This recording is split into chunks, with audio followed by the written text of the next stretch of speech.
There's a funny LinkedIn post that we often share with our clients. It says, imagine if B2C companies shared information like the average B2B website. Want to know the calories in this protein bar? Sign up for this webinar to find out. Want to know if it contains peanuts? Click here to talk to an expert. And while we chuckle at this, it's a great example of why we need to find new balance between digital and human tools in this B2B world. Trust is still at the core of all business interactions. But in this episode, we want to challenge that how trust is built today is markedly different in this increasingly hybrid era. Key to building trust will be transparency and sharing the right pieces of information in the right way. To kick off this episode, we want to explore a recent article from McKinsey. The article is called "The Future of B2B Sales is Hybrid," and the genesis of the article was a survey of 3,500 decision makers across 12 different markets. We've actually interviewed or surveyed over 20,000 people since 2016. And this is to understand how needs and preferences have been shifting. We're seeing hybrid selling as the fastest growing sales role. It's going to be the most prominent one in the next couple of years. We have to flesh this out and help organizations understand what is hybrid selling. Why is it so important? Why is it that customers are asking for it? And what do you do to actually shift to a more hybrid model? The voice you just heard was from Julia McClatchy.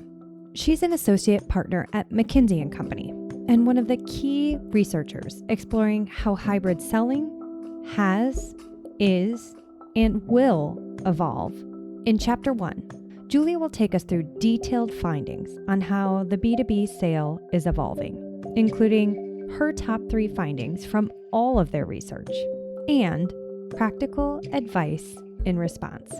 Then, in Chapter 2, we'll dive a bit deeper with some advice specifically for our product manufacturer partners about what design specifiers are looking for. Welcome to Season 4 of Design Nerds Anonymous, the podcast that sparks curiosity at the intersection of business and design. I'm your host, Amanda Schneider, founder and president at ThinkLab, the research division of SANDOW Design Group. So let's dive into Chapter 1. Our first interviewee and assistant to setting the stage is... My name is Julia McClatchy. I'm an associate partner at McKinsey & Company based out of Philadelphia. I help organizations with commercial topics, so marketing and sales strategy, omnichannel strategy, future of work. I do a lot of my research in exactly what we're going to be talking about today, which is the evolution of buying preferences for B2B buyers and sellers kind of in the age of omnichannel. The article states that 90% of enterprises plan to sustain changes made to their sales force structure to enable this hybrid selling over traditional selling. So what do you think are those new B2B customer demands that are going to remain prominent, or the shifts that are going to happen? Maybe the biggest headline is that the pandemic really accelerated the consumerization of B2B. And lots of sectors, lots of industries, lots of different pieces of research talked about that, but now it's here. And what that means practically is a few things in terms of shifts in B2B buyers' channel usage, their interaction preferences, and their buying behavior. So let's unpack these. First up, B2B decision makers are using more channels than ever to interact with suppliers. Channel usage is probably the most straightforward, which is just that B2B buyers are increasingly comfortable turning to digital and online channels to meet all of their purchasing needs, but throughout the entire process from when they're doing research all the way through to reordering something. And we have seen in our latest research that B2B buyers are using up to 10 channels, including online and digital, which is double the number of channels 5 years ago. So that's a huge shift. Number 2, the rule of thirds has become entrenched. The second is interaction preference. So this one was, to me, the most interesting piece, which is that buyers state that they now expect a balance of traditional, so in-person, remote, like video conference or over the phone, and then self-serve, e-com.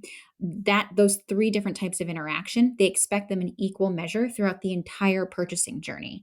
That's what we call kind of the rule of thirds, a third, a third, a third. And this was fascinating for lots of reasons. It's probably the biggest impetus for change for B2B sellers because they then have to match those preferences. And the third relates to shifting buying habits and behavior, namely that clients are willing to spend more today, even in a self-serve format. The third piece is buying habits. So going back to that third, the preference for self-serve, sometimes that falls into the research category or just trying to find some answer to a question they have. But we've also seen it impact willingness to spend. 70% of buyers in our latest research were willing to spend more than $50,000 in a single transaction. 35% of those were willing to spend up to $500,000 or more on a single transaction online. That 35% is up from, I think, 27% last year. So we've just seen that eke up and up and up. So those three things, the number of channels, the interaction preferences, and then the buying behavior. Those three alone are pretty big ones, but I think that's forced B2B sales organizations to just really rethink their client-facing strategy. 10 is a lot more channels than before. So do you have advice for those brands trying to prioritize those investments and where to focus? In the article, we talk about 4 different things. The 4 things are all around agility, insights, technology, and talent. Number 1, her first piece of advice to supercharge your hybrid selling strategy: adopt agility. Go remote where possible and where customers prefer it. But don't abandon in-person sales completely. For me, agility is the key here. What is at the core of all of this change is adopting a new, more agile approach to have your sales organization reflect your buyer preferences. Understanding when and how frequently your customers, when they want in-person interactions, when should those occur? And then how can you align those expectations accordingly with sales teams? When we were doing this research, we had some sort of hilarious responses from some of the in-person kind of follow-ups. Like, I wish my sales rep, or insert whatever, what they're called in a specific sector, I wish they would stop asking to meet me in person, because I don't want to meet them in person. I don't see the value. I can meet them just as effectively online, remotely. And by the way, I can do it a lot faster if I need a piece of information or I want to talk to them about something. Like, I don't want to wait. So one is understanding, what are your customers' preferences? When do they want to meet? We know that there wasn't variance among different sectors. 40% of customers will only buy first time if they've met the sales rep in person. So that's a great opportunity for in-person engagement when customers prefer it. But then how do you then say, okay, we know that in-person is important in some instances. How do we think about understanding when should we be engaging remotely, over Zoom, over Teams, over WebEx? And then when should we be offering information, even conversations digitally, just based on preference? The punchline here is bring more agility into your sales organization. And then that creates space for your sales organization, for the individuals to make really thoughtful decisions about which channels to use, which moments really matter for the customers. And then that helps them understand where the customers are. And there just is an immediate elimination of friction between expectation and reality. Number 2, her second piece of advice is my personal favorite: empower insights. Harness customer and seller insights end to end. The more insights that sellers have, the smarter they can be in determining which buyers to prioritize spending time with, how to spend their time, like physically where they should be. Should they be at home, in the office? Should they be out traveling? And then what content should they be deploying in between those interactions or for prospecting to drive the most engagement? So to get there, I would say that means taking a really hard look at how your organization thinks about collecting, aggregating, disseminating data. In traditional sales organizations, insights, just to make the term broad, were really dependent on the sales team's ability to log accurate and detailed information into a CRM. And when you're traveling, that's really hard to do. And obviously it's from your own perspective, so it's not exactly objective. But using automated analytics can really help, because if we were on a Zoom right now, we would be able to track how much time we spent talking, how much time I spent presenting, what content I used. I could ask for your feedback on the content live, and using automatic analytics to actually take that information and put it into a CRM really helps generate more predictive behaviors and understandings of what it is that your customers are looking for. Understanding how you can use digital enablement, tooling, advanced analytics to just quickly generate insights, capture them, aggregate them, and disseminate them. Number 3, and perhaps expected advice: embrace technology. Optimize your tech for a remote-first environment. Let's talk about 2 flavors of this. I'd say the first flavor, which isn't mentioned as deeply in the article, but I think is important to hit home on, is the practical application of technology that you're using as a sales organization to drive greater engagement. Do your sellers understand how to use any type of medium that your customers would want to use to engage with you? Do you understand what the difference between how to deliver information on a phone versus on a Zoom versus on a WebEx versus on a team? Do you understand how to have the best lighting and background that you possibly can to show up professionally? So that's like the basic side of it. And then the less basic side is, can you have a more thoughtful adoption of new technologies that really address pain points within the sales process? What is it that's holding your sales organization back from accessing insights today? Is it that they have to go into 5 different portals to figure out, oh, okay, I see purchasing history in one portal, I see web behavior in another portal, I can see insert any other sorts of insights you would want to learn? Is there a way to aggregate that and make it more easily accessible? It's a more efficient way of optimizing technology around use cases versus thinking we have to have every technology under the sun. It's about defining really specific use cases around pain points that makes life easier for your sellers. And number 4, last but certainly not least, is expand talent. Cultivate next-gen sales capabilities and attract more diverse talent by becoming a learning organization. The last, tied with agility for my favorite, is talent. Hybrid sellers represent a more efficient and effective way to reach customers. And we know that top-performing sales organizations are growing their hybrid sales teams. On the benefit side of this, hybrid sellers allow for more diverse and inclusive organizations, which is a huge benefit because we've seen a lot of organizations get creative in where they look for talent because location doesn't matter.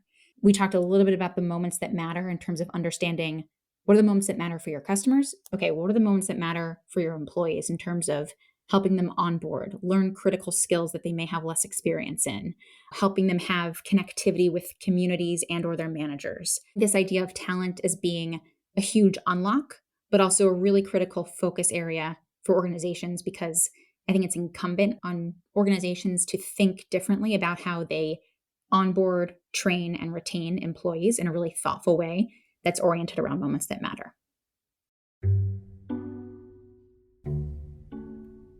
We asked Julia, as we look at talent, what is she observing from the true outperformers? What are they doing to get ahead?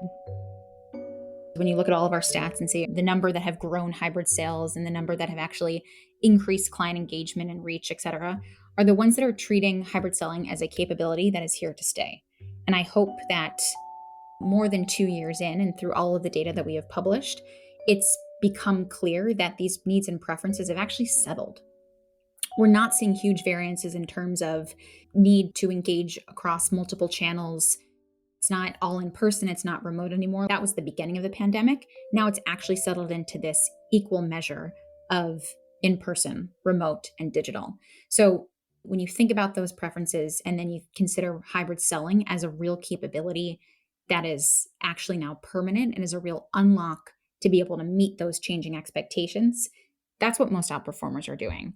And that cascades, right? So if you treat hybrid selling as a capability that's here to stay, then you understand that it requires a new set of skills, a different approach to training, and an ability to attract and retain talent that is different than previously, but in a great way because it's typically more diverse, which adds creativity to any organization. The flip side of that is where some of our talent is struggling today. The era that many of our incredibly seasoned sales reps were hired in B2B sales was the era of relationships, this era of rep as the fount of knowledge. And I love everything you said about this buyer journey and really allowing you to customize it because that's where a lot of our industry specific research is going. But that is also a loss of control for the rep. Your article states that companies are nearly unanimous that their current sales structure is more effective than their pre-pandemic model. But I would argue that some of those sellers are really struggling with that. So what is your advice to those sellers that are feeling maybe this sense of a loss of control? Fear of the unknown is a completely reasonable emotion to have right now, much less the fact that we've all been going through a pandemic. If you read between all of the lines in the article, I hope that the takeaway is still that sellers are really at the tip of the spear of client or customer interaction. The idea isn't to take them away from that point of ultimate control over the relationship. It's to equip them with many more tools, many more insights, and much more support from the rest of the organization in how they can maximize the effectiveness of that relationship they have with customers. And so it's not saying we're taking everything away from you. It's let's listen truly to what our customer preferences are. Okay, they're different than they used to be. Therefore, we have to change too. How do they differ across channel? How do they differ in terms of what content they want to digest? What does that mean for how then we need to go to market at different stages of the sales funnel? The organizations that have really been out ahead have made some real shifts to make that a reality. I realize it's one thing to hear it, another thing to actually do it. And here's some additional advice as to how to actually do it. First up, shift to a team model. The first is shifting the model of sales organizations. So thinking much more around teaming as opposed to individuals as the driver of success. How can you stand up an agile sales pod, for example, where you bring together cross-functional talent from inside the organization to support that salesperson who's going out and having the conversations, being deployed in person when it actually matters, but is actually thinking differently. Second, A/B test content to support your sellers digitally. And if you're not familiar with that marketing term, A/B testing simply means testing two different options, A and B, to see which performs better. A/B testing content, constantly polling customers to understand how their needs and preferences have changed, tailoring content to fit the medium in which it's being sent out to customers. But today, with tools like HubSpot, clients vote with their clicks. So just know it's not necessarily a survey, but tracking what clients interact with and finding efficient ways to inform reps of those digital insights. And third, upskill and coach for hybrid selling. Include skills that sellers now need. How do you have engaging conversations on video? How do you do something like negotiate virtually? Negotiation's hard enough on its own. It actually is different remotely. How can we actually help you understand what are those new skills and build them? Coaching is the most basic, but the most important thing that can happen. We know that increasing coaching drives better performing sales organizations. And in a remote environment, coaching needs to be way more structured than it is. So it needs to be weekly coaching touch points, very clear goals, maybe riding along, so to speak, remotely, which is way easier to do now than it used to be able to give live feedback after customer conversations have occurred. It's kind of change the model. I think it's shift the learning journeys to be much more holistic and recognizing that there are new skills required to be successful. I'd challenge that in addition to the rep struggling, some organizations are struggling today with the level of transparency desired and required by today's B2B clients in terms of putting it all out there digitally. It links back to the first question we talked about around consumerization of B2B. Not surprisingly, although it is a bit surprising how long it took, B2B customers are accustomed to higher levels of transparency, greater levels of personalization, and more channels, including mostly those that are digital, in their personal lives. So of course that's going to extend into the way that they think about engaging in their work lives. So companies that have the most tailored one-to-one outreach were 1.7 times more likely to have gained share in the past year relative to those who sent out moderate levels of personalization, who weren't really thinking about, hey, how can I give you maximum visibility into what might be most relevant for you from a product standpoint, or who I am as a seller to build that emotional one-to-one connection. We also know that this idea of using more channels to deploy information, send facts out, give pricing transparency, more channels that are used, the more growth that we've seen. So just north of 70% of companies that sell using 7 or more channels grew their market share at a significantly faster rate than those who didn't. And so if you just keep those two numbers in mind, more personalization equals more growth, more channels equals more growth. It's very clear why being able to deliver information across all of these different channels, as opposed to having only some of information available online, is a huge unlock for market share. As you think about challenging our audience, and as we've said, our audience is traditionally very analog, very touch and feel, very relationship driven. How would you challenge them to think differently, think bigger? By listening. If I've learned one thing through all of this research, it's true, deep listening unlocks a lot of needs and preferences that have not come to the surface in B2B previously. Exploring different ways to listen to your customer base, whether that's through just talking to them, through surveys, through monitoring their digital engagement. Listening really matters now. And when you don't listen, you see a real drop in loyalty. And it's so simple, yet so many aren't doing it. So that's my challenge. So hopefully you'll take on her challenge. Listen and use these insights to build trust in new ways with your B2B clients in today's digitally transparent era. And in the name of helping product-focused companies specifically, in Chapter 2, we'll share a short clip from another new podcast created by ThinkLab that recently launched in partnership with Material Bank. It's called MPowered, and you can find it wherever you get your podcasts. It's a short-form podcast launching every Monday morning, truly focused on helping empower our beloved product reps. Each episode is around 5 minutes and answers one key question. I'm this week's host, Erica Weyenberg, Head of Research and Content at ThinkLab. We'll be answering one key question each week. This week's question: what do designers need from your website?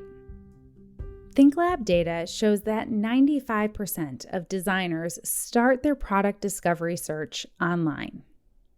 As B2B buyers get increasingly used to self-serving and seemingly unlimited access to information in their lives as consumers, they expect more from the B2B world digitally. But don't worry. This self-serve information seeking doesn't diminish the value of the rep. We know that a great rep often makes the difference between preference and distaste for a brand. However, your digital presence on your website and other platforms will likely make a difference on where designers and architects start. So, here's some advice on how to make your site perform. What designers are looking for on your website is fairly straightforward. They want to self-serve inspiration and information that allow for specification decisions to be made quickly and easily. Let's take a moment to examine each of these elements with a bit more context. Inspiration. When a designer or architect is coming to your website looking to be inspired, imagery and visualization tools are what they need most. What can you do? Build a robust and searchable gallery of high-res images they can pull for their boards. Bring attention-grabbing imagery that expands their view of application possibilities to the forefront with fresh hero images on your homepage. And while you've got their attention, make the product detail pages work harder. Providing product visualizers where they can select their finishes or view a material in the context of a space or on a product to understand the scale and repeat. And then be able to download the cut sheet with those selections documented and visualized is a huge help. Now that we have the inspiration portion of the equation covered, let's dive into what type of information they are seeking. Deciding what product is best fit for a client requires a lot of fact-finding to make the most informed decision possible. Architects and designers are considering aesthetics, performance, functionality, in addition to considerations for project budget, timeline, and sustainability objectives. It should come as no surprise then that architects and designers crave information transparency. Think materiality, detailed dimensions, construction, warranty, sustainability, pricing, lead times, the ability to customize or not, and more. They want straightforward answers that are easy to find, and their hope is to find them in a consistent manner across your site. Think of product information in the same way you think of nutrition facts. The beauty of nutrition facts is its simple, consistent, and transparent format. You know right where to look to find any specific bit of information you're seeking, and it helps you to make an informed decision.